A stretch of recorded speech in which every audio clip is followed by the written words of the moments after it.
ঈদের সিনেমা মানে শাকিব খান, এটা যেন এখন এক অলিখিত নিয়মে পরিণত হয়েছে। 2025-এর ঈদ সিনেমা এখনো হলে হলে, এরই মধ্যে আগামী ঈদের ভাবনা শুরু হয়ে গেছে। দ্বিগুণ পারিশ্রমিক নিয়ে 2026 সালের ঈদ উল ফিতরের নতুন সিনেমায় চুক্তিবদ্ধ হয়েছেন দেশসেরা চিত্রনায়ক শাকিব খান।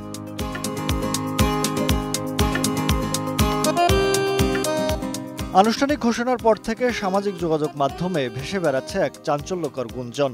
দানব once upon A Times in Dhaka নামে নতুন সিনেমায় কালা জাহাঙ্গীর চরিত্রে অভিনয় করবেন শাকিব খান। ছবিটি নির্মাণ করবেন নির্মাতা আবু হায়াত মাহমুদ। তবে এ বিষয়ে এখনো চূড়ান্ত সিদ্ধান্ত হয়নি বলে জানান নির্মাতা।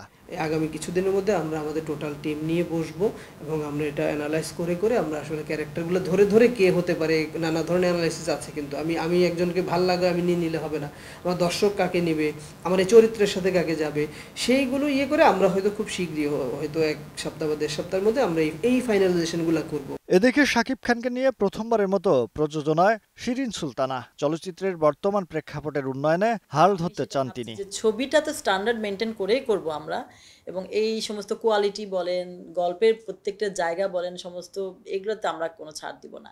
মানে দর্শকদের কাছে আমরা খুব সুন্দর একটা জিনিস নিয়ে আসতে চাচ্ছি। মেজবাউদ্দিন সুমনের গল্পে সিনেমাটির চিত্রনাট্য করেছেন মেজবাউদ্দিন সুমন ও মোহাম্মদ নাজিম উদ্দিন।